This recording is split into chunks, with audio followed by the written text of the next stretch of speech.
Guys welcome back to my channel. मैं हूँ blogger मामा। कैसे हैं आप सब? आई होप अच्छे होंगे। और मैं गाइज आज बहुत टेंशन में थी क्योंकि यार मेरे बच्चों के स्कूल खुल गए थे, मेरी ड्यूटी फिर से शुरू होने वाली थी। और गाइज ये ड्यूटी इतनी मुझे कैरी पड़ती है ना, मतलब मैं बता नहीं सकती, इतनी टफ पड़ती है। बट फिर भी मतलब मैं इसको पूरा करती हूँ, इसको निभाती हूँ, क्योंकि मैं ही नहीं करूँगी तो फिर कौन करेगा। तो गाइज मैं यहाँ पर कर रही थी अपने रूम की क्लीनिंग, और साथ साथ मैं सोच रही थी कि मेरे बच्चों की कल स्कूल जाना है मेरे बच्चों को, तो उसकी मुझे क्या क्या प्रिपरेशन करनी है। तो गैस बच्चे जब से छुट्टी पड़ी थी ना, 4 दिन की ये छुट्टी पड़ी थी लगातार बच्चों की, और बच्चों ने ना इस बीच में बिल्कुल भी बुक्स वगैरह कुछ भी नहीं खोल के देखा था। उन्होंने कहा था, वो कह रहे थे कि अभी मम्मी अभी तो छुट्टी पड़ी है, हम नहीं पढ़ रहे। तो इस वजह से मतलब मैंने भी उनको फोर्स नहीं करा था, क्योंकि अभी अभी उनके एग्ज़ाम ख़त्म हुए थे और 16 मार्च से उनकी क्लासेस स्टार्ट भी हो गई थी। तो मैंने भी सोचा कि चलो थोड़ा सा बच्चों को रिलैक्स दे देती हूँ। तो उसके बाद फिर मतलब मैंने सोच रही थी कि मतलब अब मैं कैसे उनका होमवर्क कराऊं, बट होमवर्क तो कराना ही था, इन लोगों का छूटा हुआ था बहुत सारा होमवर्क। तो बस मैंने आज सोचा था जल्दी फटाफट काम करके ना इनका सारा होमवर्क कब फिनिश करा दूंगी, कंप्लीट करा दूंगी। तो गैस मैंने अपना एक रूम ऑर्गेनाइज कर लिया था, अब मैं आ गई थी अपने दूसरे रूम में उसको ऑर्गेनाइज करने के लिए। और मैं सोच रही थी कि फटाफट ऑर्गेनाइज करके फिर मैं सोचती हूँ कि कैसे इनका टास्क कंप्लीट कराऊँ। और अब तो मेरा बेटा वैसे भी बड़ी क्लास में आ गया है, बड़ी क्लास मतलब इन द सेंस मतलब अब वो उतना छोटा नहीं रहा है। अब वो 6 क्लास में आ गया है, तो मतलब उसे भी ये लग रहा है कि हाँ मतलब अरे मेरे इतने सारे सब्जेक्ट हो गए हैं, तो मतलब मैं कैसे कवर कर पाऊँगा। और उसके साथ साथ गाइज मुझे भी ये लग रहा है कि मैं कैसे कवर करवा पाऊँगी। तो बट ये है कि मतलब सोच सोच के ना प्लानिंग के साथ सब कुछ हो ही जाएगा। मतलब मैं भी थोड़ा ज़्यादा ही टेंशन ले गई थी, बट अब मैं ये सोच रही हूँ कि हो जाएगा सब कुछ, सभी बच्चों का होता है। गाइस बच्चों के साथ क्या होता है ना कि मतलब उनको ना हमें थोड़ा सा पुश करना होता है। जब मतलब हम उनको थोड़ा सा मतलब फोर्स करते हैं ना, तो वो लोग कर लेते हैं, उतने उतनी दिक्कत नहीं आती है। बट लेकिन अपने आप से नहीं करते हैं बच्चे, बच्चों को ना हमें कह के कराना पड़ता है। तो गैस जब मतलब मैं अपने बच्चों को पढ़ाती हूँ ना, तो मतलब पहले तो मतलब वो खोलते ही नहीं है बुक्स वगैरह, कुछ भी नहीं लेकर आते हैं, इधर उधर भागते रहेंगे और खेलने लग जाएंगे। बट फिर जब मैं बार बार उनको बोलती हूँ और फिर मैं एक बार थोड़ा टाइट होके बोलती हूँ, तो फिर वो दोनों बुक्स वगैरह खोल के बैठ जाते हैं और पढ़ने लगते हैं। बट उसके लिए ना हमें एक रूटीन बनाना पड़ता है, हमें ना डेली उनको लेके बैठना ही पड़ेगा, जब भी बच्चों में पढ़ने की हैबिट आती है। अदरवाइज़ वो हम अगर नहीं मतलब सीरियस होंगे, तो बच्चे तो हमसे पहले ही वो उन्हें लगता है कि मतलब ना ही पढ़ना पड़े तो ही सही है। तो इसके लिए हमें ही सीरियस होना पड़ता है, हम ही सीरियस होकर उनको अपना टाइम देंगे, तो तभी वो लोग अपने टाइम का सही यूटिलाइज करेंगे।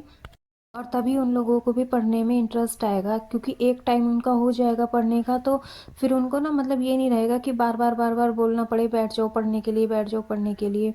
तो तो उनको ना गाइस एक उनका पढ़ाई का टाइम उनको फिक्स करने के लिए ना हमें खुद अपना टाइम देना पड़ेगा उनको। तो हमें खुद अपना टाइम उस टाइम फ्री रखना पड़ेगा जब हम उनको पढ़ाएंगे। तो गाइस मैं क्या करती हूँ ना, मैं शाम के टाइम में अपने बच्चों को पढ़ाती हूँ। तो उसके लिए मैं क्या करती हूँ, थोड़ा सा काम मैं अपना पहले ही फिनिश कर लेती हूँ, थोड़ा सा काम मैं अपना बाद में फिनिश करती हूँ। तो तो गाइस आजकल क्या होता है ना, मतलब ना तो स्कूल में और ना ट्यूशन में ही बच्चों पे इतना ध्यान दिया जाता है कि बच्चे मतलब आराम से पढ़ सकें, या उन्हें अच्छे से मतलब पढ़ सकें वो, या उन्हें समझ आ सके। तो मतलब क्या होता है ना कि सारा बर्डन पेरेंट्स पे ही डाल दिया जाता है। तो गाइस मतलब मैंने ये खुद फील करा है कि मतलब मैंने ना अपने बच्चे पे जब ध्यान नहीं दिया था, मैं बेटी की बात नहीं कर रही हूँ, मैं यहाँ अपने बेटे की बात कर रही हूँ, कि मतलब मैंने ना उसको ट्यूशन के भरोसे और स्कूल के भरोसे ही छोड़ दिया था। और उसके ना मतलब इतनी परसेंटेज उसकी डाउन हो गई थी कि मतलब बच्चे का पढ़ने में से भी मन हट गया था, और खाली मेरी फीस ही फीस मतलब मैं भरे जा रही थी, उसका मुझे कुछ रिजल्ट नहीं मिल रहा था। तो फिर मैंने क्या काम किया, ये और गाइस ये अभी लास्ट ईयर की ही बात है, मतलब जब मेरा बेटा 5th क्लास में था, मैं जब की ही बात बता रही हूँ। तो शुरू के मतलब 2 यूटी और हाफ ईयरली तक मतलब मैंने ट्यूशन टीचर पे और स्कूल टीचर पे ही छोड़ा हुआ था सारा बर्डन। मतलब मैं बच्चे को नहीं पढ़ाती थी, मैं झूठ नहीं बोलूँगी गाइज यहाँ पे, मतलब मैं उसको नहीं पढ़ाती थी, मैं उसको बोल देती कि बस ऐसे ही पढ़ लो, बट वो नहीं पढ़ता था। जब फिर मतलब हमारे पास जब सेकंड यूटी का रिजल्ट आ गया था, तो मतलब मेरे को बड़ा शौक हुआ कि मतलब जिस उससे मतलब मैंने बच्चे को वहाँ पे ट्यूशन में भेजा था, जिस परसेंटेज पे मतलब मैंने उसको भेजा था, उसकी उससे बहुत ही ज़्यादा परसेंटेज कम हो गई थी।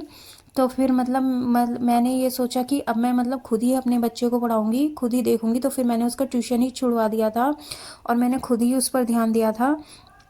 और वो बस खाली स्कूल जाता था और स्कूल से आने के बाद फिर घर पर उसको मैं ही पढ़ाती थी। मैंने उसके ट्यूशन्स बंद करा दिए थे।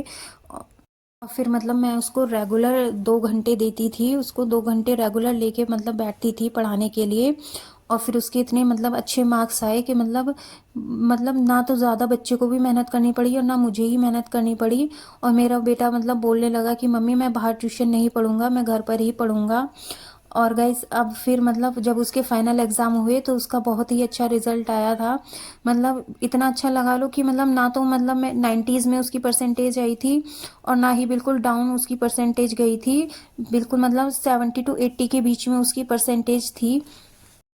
और ये गाइस पूरे साल की परसेंटेज मिला के थी, जिसमें कि उसके 3 एग्ज़ाम बिल्कुल ख़राब गए थे, जिसमें उसकी बिल्कुल ही परफॉर्मेंस गिर गई थी। उसके बाद भी फिर भी उसने मतलब इतना स्कोर करा था कि उसने फाइनल एग्ज़ाम से में इतना अच्छा स्कोर करा था कि उसकी इतनी परसेंटेज बन गई थी, जबकि मुझे उतनी उम्मीद भी नहीं हो रही थी। बट अब क्या था ना, अब गाइस मैं उसको शुरू से ही कंटिन्यू साथ उसके लेकर उसको बैठूंगी। बट अभी क्या हो गया है ना कि अभी इसके सब्जेक्ट्स भी ज़्यादा हो गए हैं और थोड़ा प्रेशर भी ज़्यादा हो गया है, तो मेरे को भी टाइम देना पड़ेगा और मुझे प्लस बाहर एक्स्ट्रा का भी टाइम उसको देना पड़ेगा।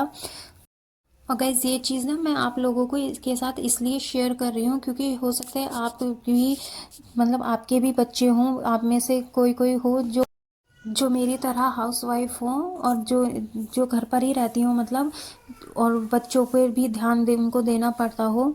तो इसलिए गाइज मैं आपको ये चीज़ बता रही थी कि अगर आपने खाली अपने बच्चों को ट्यूशन के भरोसे छोड़ा हुआ है तो आपने बिल्कुल गलत कर रहे हैं। आप जब तक आप अपने बच्चों पे खुद ध्यान नहीं देंगे आपके बच्चे प्रोग्रेस नहीं कर पाएंगे। स्कूल वाले तो साफ बोल देते हैं कि मैडम हमारे पास तो इतने सारे बच्चे आते हैं, हम क्या करें, हम एक बच्चे पे थोड़ी ना ध्यान देंगे। और ट्यूशन वाले कह देते हैं कि हम तो पढ़ाते हैं, यही नहीं पढ़ता है। तो क्योंकि गाइज मेरे साथ तो ये हो चुका है तो इसी वजह से मैं मतलब शेयर कर रही हूँ। तो अब मैं यही चीज़ बोलना चाह रही हूँ आप लोगों को बस कि आप लोग भी अपने बच्चों पे खुद ही ध्यान दें, खाली उन्हें ट्यूशन के भरोसे ना छोड़ें। उसके बाद क्या होता है ना, आप जब आप खुद ध्यान देने लगते हो ना तो बच्चा भी मतलब खुद इंटरेस्ट लेके पढ़ने लगता है। और वो मतलब कभी कभी ना ऐसा होता है कि बच्चा हेजिटेशन की वजह से ना स्कूल में या ट्यूशन में कुछ नहीं बोल पाता है। अगर उसको कुछ नहीं भी समझ में आ रहा है ना तो वो कह नहीं पाता है टीचर से हेजिटेशन की वजह से, बट वो आपसे वो चीज़ बता देता है। तो अगर अब वो चीज़ हो सकता है आपको आती हो और आप उसे ज़्यादा अच्छे तरीके से समझा सकते हो, या फिर उसकी ट्यूशन टीचर को बोल के या मतलब स्कूल में बोल के उस चीज़ को क्लियर करा सकते हो। तो इस वजह से ना थोड़ा सा मतलब पेरेंट्स का भी रोल बहुत ज़रूरी होता है बच्चे की लाइफ में। तो गाइज़ आज मैंने करी थी अपने बच्चों की स्कूल जाने की तैयारी। उनके स्कूल बैग्स धोए थे, उनके शूज़ धोए थे और उनका होमवर्क कंप्लीट कराया था मैंने खुद ही, क्योंकि मेरे बेटे का कंप्लीट नहीं था, उसका छूट गया था होमवर्क। आजकल ना टीचर्स क्या करती हैं, अब जैसे जैसे बच्चे बड़ी क्लास में आते हैं ना तो वो बोर्ड पे तो काम कराती नहीं है उनको, वो बस खाली निशान लगवा देती हैं कॉपी में, बुक में मतलब कि। और फिर उनको बोल देती है कि घर से करके लाना, और बच्चे मतलब करते नहीं हैं। तो मतलब मेरे बेटे ने नहीं करा था, उसका छूट गया था, तो मैंने आज उसका पूरा कंप्लीट होमवर्क सारा करा दिया है। और अब वो कल स्कूल जाएगा। बाकी उसकी बुक्स वगैरह भी मैंने लगवा दी है कि मैं टाइम टेबल उसका जो जिस हिसाब से उसको लेकर जाना था। और अब मैं यहाँ कर रही थी अपने रात के खाने की तैयारी। तो रात के खाने में मैंने बनाया था आज दाल और कद्दू की सब्जी, और उसके साथ साथ मैंने दूध भी गर्म होने के लिए रख दिया था। गाइस दाल मैंने ना मूंग की दाल बनाई थी, और मूंग की दाल और कद्दू की सब्जी, मतलब आप लोग सोच रहे होंगे कि क्या रेयर कॉम्बिनेशन है कद्दू की सब्जी और मूंग की दाल। बट क्या हुआ था ना कि मतलब मेरे घर पे जो कद्दू बड़ा था ना वो थोड़ा थोड़ा सा ही था, उसकी क्वांटिटी कम थी। मतलब अगर मैं खाली कद्दू बनाती ना तो वो कंप्लीट नहीं हो पाता, इस वजह से मैंने दाल बनाई थी। और उसके बाद फिर मैंने अपनी शाम की पूजा करी थी। और आपको मेरी ये वीडियो कुछ अच्छी लगी हो या मतलब कभी आपने भी लाइफ में ये चीज़ फेस करी हो बच्चों को लेके कि ट्यूशन वाले ध्यान नहीं देते हैं, स्कूल वाले ध्यान नहीं देते हैं, तो मेरी इस वीडियो को लाइक कीजिएगा और मुझे कमेंट में ज़रूर बताइएगा कि हाँ ऐसा होता है या नहीं होता, या मेरे साथ ही हुआ था। और मेरे चैनल को सब्सक्राइब कीजिएगा guys. Thanks for watching, bye bye.